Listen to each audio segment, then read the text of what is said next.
என்னைக்கு அந்த பெண் இருக்கிற வீட்டில் ஒரு ஆண் விளக்கேற்ற ஆரம்பிச்சிட்டானோ அங்க அந்த பெண் இப்போ நான் ஆண்கள் விளக்கு ஏற்றக்கூடாது அப்படின்னு நான் ஏன் சொன்னேன் அப்படின்னா, ஒரு பெண் அந்த வீட்டை ஆள்பவள்ங்கிறதுக்கு முழு அங்கீகாரம் அந்த விளக்கு ஏற்றுதலில் இருக்கும். இது பாத்தீங்கன்னா நான் ஒரு சின்ன ஒரு எக்ஸாம்பிளுக்கு எடுத்துக்கலாம். அந்த கோயில் கருவறைக்கு ஆண் தான் விளக்கேற்றோம், அங்க போய் பெண் ஏற்ற மாட்டார். ஏன்னா அந்த கருவறை ரொம்ப ஹீட் ப்ரொடியூஸ் ஆகிட்டு இருக்கு. இந்த இடத்துல அவள் பூஜை பண்ணும்போது அவள் கர்ப்பப்பை பிரச்சனைகள் எந்த கோளாறும் வராது. அவளுக்கு அதோடைய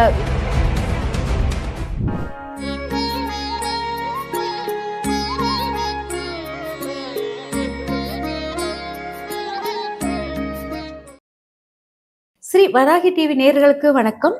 இப்போ நிறைய டவுட் என்னன்னா, இந்த விளக்கேற்று முறையில் நிறைய என்கிட்ட கொஸ்டின்கள் வந்துகிட்டே இருந்தது. அதுல நான் சிறு விளக்கங்கள் கொடுக்கணும் அப்படிங்கிறது. இந்த விளக்கேற்றுதல் யார் விளக்கேற்றலாம், எப்படி விளக்கேற்றலாம் அப்படிங்கிற மாதிரி நிறைய இருக்குது. இப்போ நான் விளக்கேற்றுதல் கேள்வி என்கிட்ட கேட்டது, ஆண்கள் விளக்கேற்றக்கூடாதா வீட்டுல, ஏன் ஏற்றக்கூடாது அப்படிங்கிறது ஒரு கொஸ்டின் நிறைய பேர் கேட்டிருக்காங்க. அது நான் ஏற்றக்கூடாதுன்னு சொன்னதுனால எல்லாரும் திருப்பி அந்த கொஸ்டினுக்கு எனக்கு விளக்கம் வேணும்னு கேட்டிருக்காங்க. இப்போ நான் ஆண்கள் விளக்கு ஏற்றக்கூடாது அப்படின்னு நான் ஏன் சொன்னேன் அப்படின்னா, ஒரு வீட்டில் ஒரு வீட்டை ஆளக்கூடியவள், வீடுங்கிறது சுக்கிரன் காரகத்துவம், அந்த வீட்டை ஆளக்கூடியவள் பெண். அவ அந்த பெண் அந்த வீட்டை ஆள்றான்னா அதுக்கு இப்போ ஒவ்வொரு இதுக்கு ஒரு நிர்வாகின்னா அவங்களுக்கு ஒரு முதன்மை ஒண்ணு கொடுப்பாங்க. நீ இதுக்கு முக்கியத்துவம் வாய்ந்தவள், அதனால நீ இதுக்கு நிர்வாகி அப்படி சொல்லிட்டு ஒரு அரியணை கொடுப்பாங்க. அதே போல் அரியணையான விஷயம் நம்மளுக்கு என்னன்னா விளக்கேற்றுதலும் அடுப்பாங்கரையில உங்களுடைய வேலை செய்வது. அடுப்பாங்கரை வேலை செய்வது உங்களுடைய அடிமைத்தனம் சொல்லிட்டு எடுத்திருப்பீங்க, அதனால அதை விடுங்க.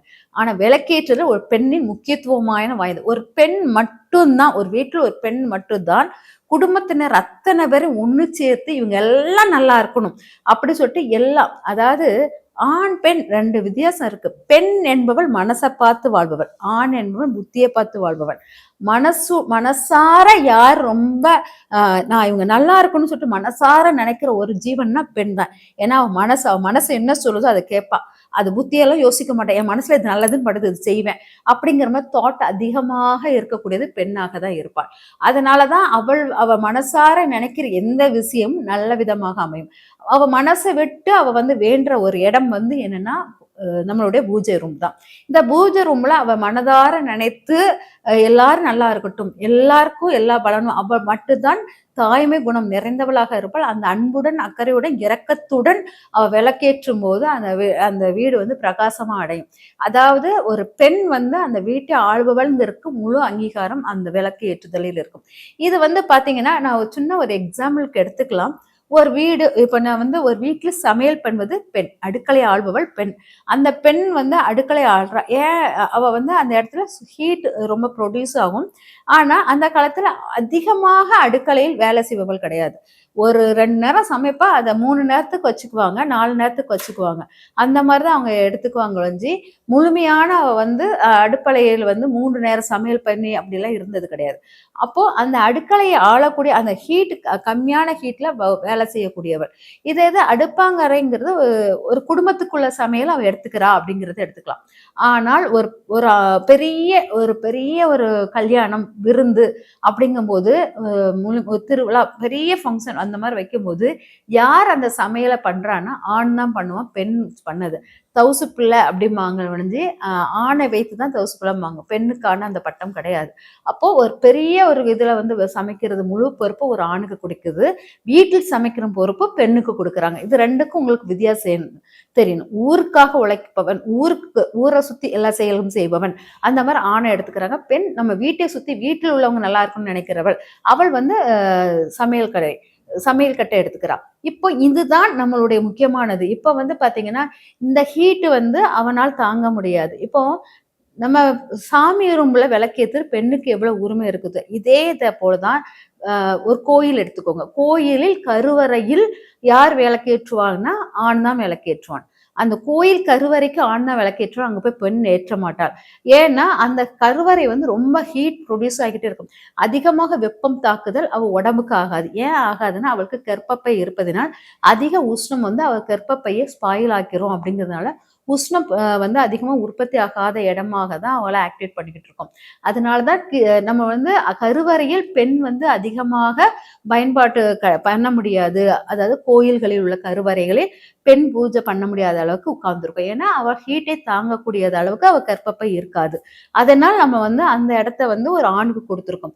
அப்போ நம்ம பண்ண வேண்டிய இறை பக்தி நம்ம அப்ப எந்த வழியை நம்ம இறைவனை காமிக்க முடியும்னா நாம் ஆளக்கூடிய பெண் ஆளக்கூடிய வீடு தான் அவளுக்கு இறை பக்திக்குள்ள சங்கமம் பண்ணக்கூடிய இடம். அந்த இடம் தான் பூஜை ரூம். இந்த இடத்துல அவள் பூஜை பண்ணும்போது அவ கர்ப்பப்பை பிரச்சனைகள் எந்த கோளாறும் வராது. அவளுக்கு அதோடைய ஹீட்டின் அளவு கம்மி. அங்க சிலைகள் கிடையாது. அபிஷேகம் பண்ணி அந்த சிலைகள் இருந்து அந்த ஹீட் வெப்பம் உற்பத்தி ஆகாது. இதெல்லாம் அவளுக்கு வந்து ரொம்ப கம்மியா இருக்கிறதுனால ஈஸியா வீட்டுல விளக்கேற்றும் போது அவளுக்கு வந்து ஒரு பீஸ்ஃபுல்லான ஒரு மைண்ட் கிடைக்கும். அலைபாயும் மனசை வந்து அவளால் கண்ட்ரோல் பண்ண முடியும். பொதுவாக பெண் வீட்டில் விளக்கேற்றும் போது அந்த வீட்டில் அவள் வந்து ரொம்ப ஆரோக்கியமாக இருப்பாள் அந்த பெண். என்னைக்கு வந்து அந்த பெண் இருக்கிற வீட்டில் ஒரு ஆண் விளக்கேற்ற ஆரம்பிச்சிட்டானோ அங்க அந்த பெண் வந்து அவளுடைய ஆரோக்கியம் ரொம்ப குறைவாக ஆயிரும். அப்புறம் அவளுடைய ஆளும் தன்மை வந்து பெண் தன்மையை விட்டு ஆண் தன்மைக்கு வந்துவிடும். ஆண் வந்து முழுமையாக அவனுக்கு வந்து எல்லாம் மனசாட்சியுடன் அவன் நடக்கிற தன்மை, மனசை மட்டும் பார்க்கும் தன்மையாக மாறிவிடும். புத்தியின் தன்மை குறைந்துவிடும். அதனாலதான் நம்ம வந்து என்னன்னா அந்த ஆக்டிவிட்டிஸை ஒரு பெண் தான் பண்ணணும் அப்படிங்கிற மாதிரி தன்மை எடுத்துட்டோம். நல்லா நோட் பண்ணி பார்த்தீங்கன்னா, பெண்கள் இருக்கும் வீட்டில் ஒரு ஆண் விளக்கேற்ற வேண்டாம். ஆண்கள் மட்டும் அந்த வீட்டுல இருக்கிறாங்க, பெண் கிடையாது, எங்க வீட்டில் ஆண் மட்டும் தான் நாங்க இருக்கிறோம் அப்படின்னா அப்ப நீங்க ஆண்கள் விளக்கேற்றலாம். பெண் இருக்கும்போது ஒரு ஆண் விளக்கேற்றினா அந்த பெண்மையின் தன்மை இழக்க ஆரம்பிக்கிறாள். அவள் தன்னை வந்து ஒவ்வொன்றா அவ வந்து இருக்கிற இடத்த வந்து விட்டு வெளியே போறா அப்படிங்கிற மாதிரி வந்துடும். ஒண்ணு வீட்டுல இருந்து அவ வெளியே அதிகமாக நகர்வுகள் இருக்கும், இல்லாட்டா உடல் ஆரோக்கியத்திலிருந்து அவ வந்து ரொம்ப பாதிப்பாகிக்கிட்டே இருக்கிறான்னு அர்த்தம். அதனால ஒரு ஆண் விளக்கேற்றுவதை விட பெண் விளக்கேற்றினால்தான் அங்க நிர்வாகத்தன்மை நல்லா இருக்கும். பெண் நிர்வகிக்கும் வீடு தான் அழகாக ஒரு என்ன ஆசைகள் உலகிய ஆசைகள் கிடைக்குதோ அது கிடைக்க அவள் நிர்வகிக்க வேண்டும். உலக ஆசைகள் ஒழுங்காக நிர்வாகம் பண்ண வேண்டும் என்றால் பெண் விளக்கேற்ற வேண்டும். அப்பதான் அவ வந்து ஒழுங்கான உலகியல் ஆசைகளை அனுபவிக்க முடியும். அதனால அந்த வீட்டில் பெண் விளக்கி வெற்றுவது சிறப்பாக இருக்கும்.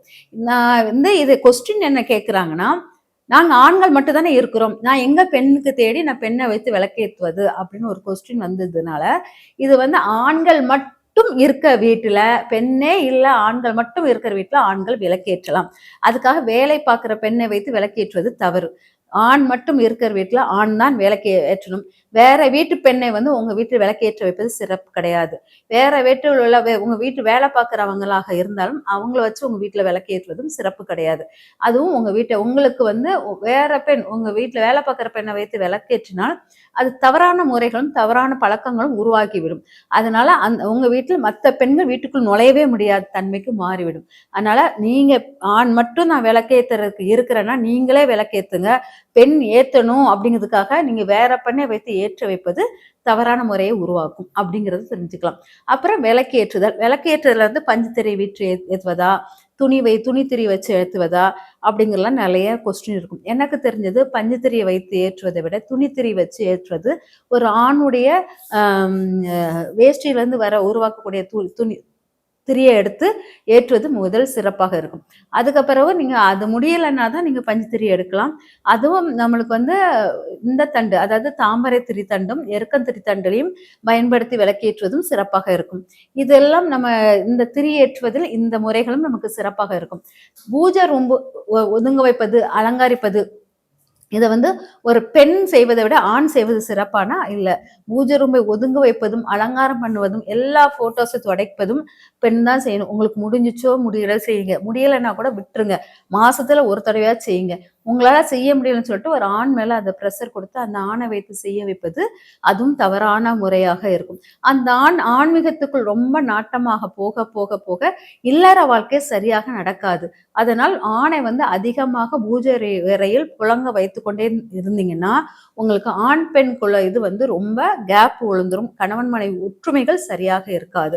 அதனால ஆண்கள் வந்து அதிகமாக பூஜை அறையை புழங்குதல், பூஜை அறையை துடைக்கும் போது அவங்க சன்னியாசிய தன்மையை பெற பெறப்போறாங்கன்னு அர்த்தம். அந்த தன்மைக்கு இல்லாட்டி வேற ஒரு உறவை நாடுவாங்க அப்படிங்கிற மாதிரி அர்த்தம். ஆனா பூஜை ரூமை பெண் மட்டும்தான் கையாளணும். கையாள முடியாத பெண் மட்டும்தான் கையாளணும். முடியாதுங்கிறது கிடையாது. தன் பிள்ளைகளை வச்சு அதை கையாள வைக்கலாம். ஒரு ஆண் வந்து மெச்சூரிட்டி ஆயிட்டான், ஒரு 18 வயசு நிரம்பிச்சுன்னா அந்த ஆணை வைத்து பூஜை ரூமை கிளீன் பண்ணதோ இதுவோ பண்ண வேண்டாம். அதுக்கப்புறம் பார்த்தீங்கன்னா பூஜை ரூம் கிளீனிங் இது மட்டும் இல்லாமல் பூஜை ரூம்ல வந்து ஆண் செய்யக்கூடிய விஷயங்கள் என்ன அப்படின்னு பார்த்தீங்கன்னா, ஒரு பெண் வந்து அந்த பூஜை ரூமை எல்லாம் சுத்தம் பண்ணி நீட் பண்ணி வச்சு விளக்கெல்லாம் ஏற்றி நம்ம பூஜைக்கு ரெடியாகும் போது தேங்காய் உடைத்தல் ஆண் தான் பண்ணணும். பூஜை ரூமில் நம்ம வந்து தேங்காய் உடைப்போம், வெத்தலை பாக்கு வச்சு தேங்காய் உடைப்போம் இல்லையா, அந்த தேங்காய் உடைத்தல் ஆண் பண்ணணும். விபூதி ஆராத்தி காட்டுவது ஆணாக ஆண் பண்ணுவது நல்லது. இதெல்லாம் ஆண் பண்ணக்கூடிய இது தேங்காய் உடைத்தல், நெய்வேத்தியம் காட்டி விபூதி ஆராத்தி எடுக்கிறது, இது எல்லாமே ஆண் தான் பண்ணணும். நான் இவ்வளோ கஷ்டப்பட்டு உழைக்கிறேன், அதை ஃபுல்லாக ஆண் செய்யணுமா அப்படிங்கிறதுக்கு நீங்கள் கொஸ்டின் கேட்பீங்க. அதாவது ஒரு ஆண் செய்த புண்ணியங்கள் ஃபுல்லாக பெண்ணுக்கு ஆட்டோமேட்டிக்காக வந்துடும். பாவங்கள் அவங்ககிட்ட தான் இருக்கும். ஆனா புண்ணியங்கள் ஃபுல்லா பெண்ணுக்கு கிடைக்கும். பெண் செய்த பாவ புண்ணியம் எல்லாமே அவளுக்கு புண்ணியங்கள் ஆணுக்கு கிடைக்குமானா கிடைக்காது. அதனால ஆண் எவ்வளவு நீங்க என்ன செஞ்சாலும் அந்த தீபாராதனை, தேங்காய் உடைத்தல் எல்லாமே பெண்ணுக்கு ஆட்டோமேட்டிக்கா வந்து சேர்ந்துரும்ங்கிறது உண்மை. அதனால ஒரு பூஜை பண்ணும்போது கணவன் மனைவி 2 பேரும் சேர்ந்து பூஜை பண்ணுவது சிறப்பாக இருக்கும். நீங்க விளக்கேத்தி பூ போட்டு எல்லாம் பண்ணி வச்சுட்டு தேங்காய் பழம் வச்சுட்டு தேங்காயை உடைக்க வைப்பது ஆணாய் வச்சு உடைக்க வைக்கணும். ஆராத்தி அதாவது தீபாராதனை காட்டுவது ஆணை வைத்து தீபாராதனை காட்டணும். ஆராத்தி எடுப்பது பெண் வைத்து ஆராத்தி, நீங்க தான் ஆராத்தி எடுக்கணும். இந்த மாதிரி இதுதான் அதை நைவேத்தியம் காட்டுவது ஆண் தான் நைவேத்தியம் காட்டுவது சிறப்பாக இருக்கும். ஆண் இல்லைன்னா பெண் காட்டலாம், ஆண் இல்லைன்னா தீபாராதனை நீங்க காட்டலாம். ஆனா தேங்காய் உடைப்பது ஆண் இல்லைன்னா பெண் தேங்காய் உடைக்க வேண்டாம், அவங்க இருந்தா உடைங்க அப்படிங்கிறது தான் முக்கியம். ஆண் பெண் சேர்ந்து செய்ய வேண்டிய செயல்கள் பூஜை ரூமில் இதுதான். இந்த சின்ன சின்ன விஷயங்கள் நம்ம எளிதாக செஞ்சுட்டோம்னு வச்சுக்கோங்களேன், நம்மளுக்கு இந்த பூஜை ரூம்ல இப்படிதான் கையாளணும், இந்த ஆண் தான் இதுதான் ஆண் செய்யணும், இது பெண் செய்யணும் நமக்கு தெரிஞ்சிச்சுன்னா அதை கரெக்டா நம்ம ஃபாலோ பண்ணிட்டே வரும்போது நம்ம வாழ்க்கையில் மாற்றங்கள் கிடைக்கும். நம்ம வீட்டை ஆளக்கூடிய பெண்ணாக மாறுவதுதான் நம் இல்லற வாழ்க்கைக்கு சிறப்பாகவும் இருக்கும், சுகமாகவும் இருக்கும். ஆனா இல்லற வாழ்க்கை சிறப்பாக இருக்குன்னா பெண் விளக்கேற்றி நல்ல பக்தியுடன் நம்ம குடும்பத்துக்காக வாழணும் எண்ணத்துடன் நம்ம விளக்கேற்றி வர வர வாழ்க்கை முன்னேற்றம், குழந்தைகள் நல்வழியில் இருப்பாங்க, கணவன் வந்து நல்ல உயர் பதிவு அடைவாங்க. இதெல்லாம் ஒரு பெண் கையில் தான் இருக்குது, பெண் விளக்கேற்று முறையில் தான் இருக்குது. சிறப்புடன் விளக்கேற்றி சிறப்புடன் வளமுடன் வாழ்க. நன்றி, வணக்கம்.